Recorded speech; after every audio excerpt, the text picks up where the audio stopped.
Basket, football américain et F1 me suivent au quotidien. Mais ce que je kiffe le plus dans le sport, c'est le storytelling, me raconter des belles histoires, parce que je suis un véritable pigeon. Et ce qui marche encore plus avec moi, c'est les histoires des underdogs. Les underdogs, qu'est-ce que c'est? Ce sont des athlètes qui vont partir de très très loin, qui vont se battre pour atteindre leur objectif, vont se relever pour revenir plus fort. La F1 est l'un des sports les plus exigeants et dangereux du monde. Et ils en ont connu des underdogs. Et il y en a un qui m'a impressionné en ayant lu son histoire, Robert Kubica. Et je vais vous raconter l'histoire du premier underdog. Robert Kubica, dit, selon moi évidemment, l'homme d'acier de la F1.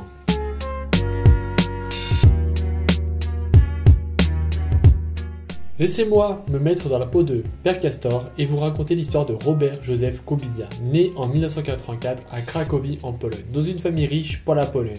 Et cela va conduire notamment Robert Kubica à subir des moqueries par de nombreux jeunes pilotes lorsqu'il faisait ses classes en Europe parce qu'il n'avait pas les mêmes moyens financiers que les petits fils à papa. Kubica va dominer le championnat polonais de karting avec 6 titres nationaux de suite. Oui. Et va donc ensuite partir en 1998 dans le championnat italien.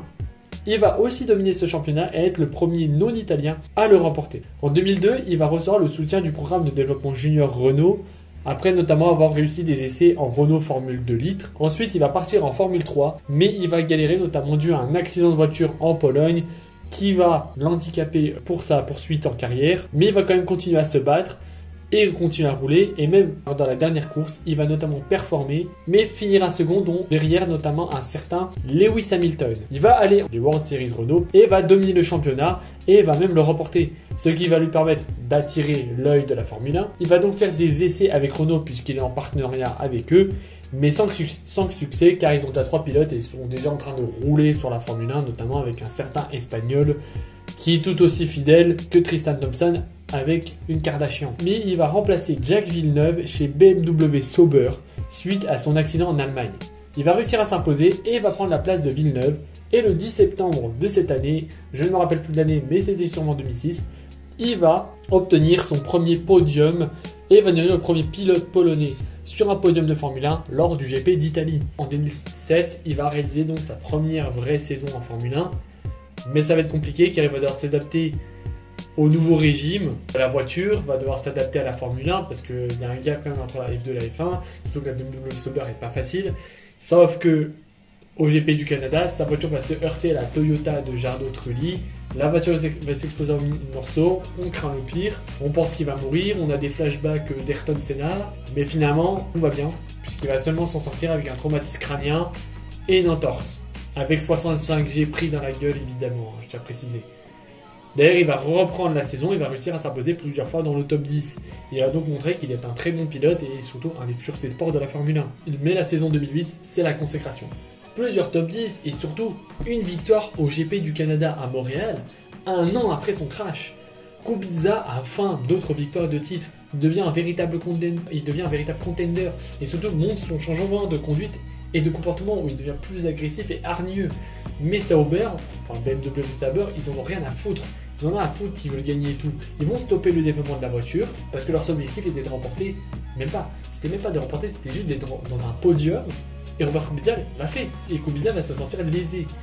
Une victoire, ça ne suffit pas. Il va le dire.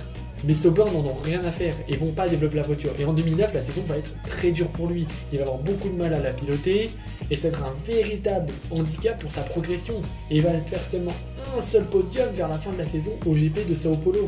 Il va donc décider de partir chez Renault. Il va prendre notamment la relève de Fernando Alonso et va réaliser une plutôt bonne saison et il va prouver qu'il est le leader de Renault. Bon. Renault décide donc de se barrer en Formule 1. Et donc Kubica va donc chercher un nouveau contrat. Mais il ne va pas le chercher avec n'importe qui. Comme j'ai dit, c'est vraiment l'un des meilleurs pilotes de sa génération. C'est vraiment l'une des futures pépites. On dit que ce mec va gagner un titre de champion du monde.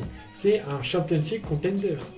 Et pour cela, il faut une écurie qui soit à sa hauteur. Et il va trouver notamment un contrat avec une certaine écurie pas très connue, la Scuderia Ferrari. Donc dans un monde parallèle, il aurait pu être champion du monde. Et ça aurait été beau. Ce qui va se passer, c'est que sa passion pour le rallye va presque le tuer.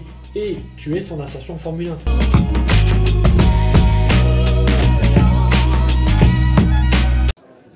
Ces images témoignent de la violence de l'accident dont a été victime Robert Kubica hier matin. En 2011, en Italie, Kubica va subir un grave accident quasi fatal.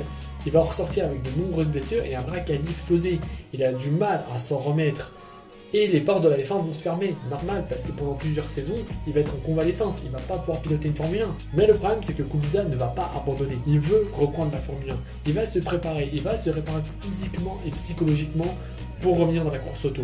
Il va notamment passer par d'autres compétitions, que ce soit la DTM, donc une compétition de course sur circuit allemande, mais surtout en WRC. Il va reprendre le rallye qui a failli le tuer, notamment participant à la WRC2, la division 2 de la WRC, et va remporter le championnat. Puis après, il va signer 2 saisons WRC1 avec Citroën. Mais il va avoir du mal, mais ça passe. Mais surtout, ça va lui montrer qu'il peut encore piloter. Et surtout, il va avoir la possibilité de repartir en Formule 1. Parce qu'il avait fait notamment des essais très concluants avec Renault, qui venait de revenir en Formule 1. Mais il va pas signer chez Renault, il va notamment signer en 3e pilote chez Williams. Williams, pour ceux qui ne savent pas, c'est une écurie historique en Formule 1. C'est une écurie qui a gagné de nombreux titres de champion du monde, qui a connu de nombreux grands pilotes, mais que depuis les années 2000, ça galère beaucoup. Il va faire une année en tant que 3e pilote, en 2017, mais en 2018, il va finalement signer en tant que titulaire chez Williams, aux côtés de George Russell, la pépite donc, de Mercedes qui est en formation chez Williams. Donc gros respect envers lui, parce que la saison va être très compliquée, il va avoir du mal à s'adapter à ces nouvelles voitures, puisque entre son crash et 2018, il va louper toute la génération hybride. Il ne sait pas ce que c'est le hybride, il ne connaît pas ce que c'est le DRS, il ne sait pas ce que c'est les pneus Pirelli. Donc ça va être très compliqué pour lui de s'adapter à ce nouveau système, et surtout il a un bras qui est presque à moitié inutilisable. Il va donc être finalement remplacé par Nicolas Latifi en 2018 qui rapporte son énorme talent puisque ça va être une future pépite de la Formule 1, c'est absolument faux, c'est juste qu'il a beaucoup d'oseille, enfin son père, et va devenir 3e pilote chez Sauber. La boucle est bouclée, pour le coup c'était plus BMW Sauber, c'était Alfa Romeo Sauber. Et actuellement ce sera plus Alfa Romeo Sauber, ça va être Audi Sauber. Ça fait beaucoup de noms différents pour une seule et même écurie. Il va continuer le pilotage, notamment participant aux 24 mois, il va finir plusieurs fois dans le top 10. On se retrouve pour un prochain épisode d'Underdog où je parlerai d'autres athlètes ou au parcours difficile mais qui vont se relever, se battre pour revenir au sommet. Comme dirait un célèbre rappeur de Toronto qui est le second meilleur rappeur du Canada après le Roanoke, Start time from the bottom, now we are. Je suis pas très bon en anglais, hein. Allez bye les Narval.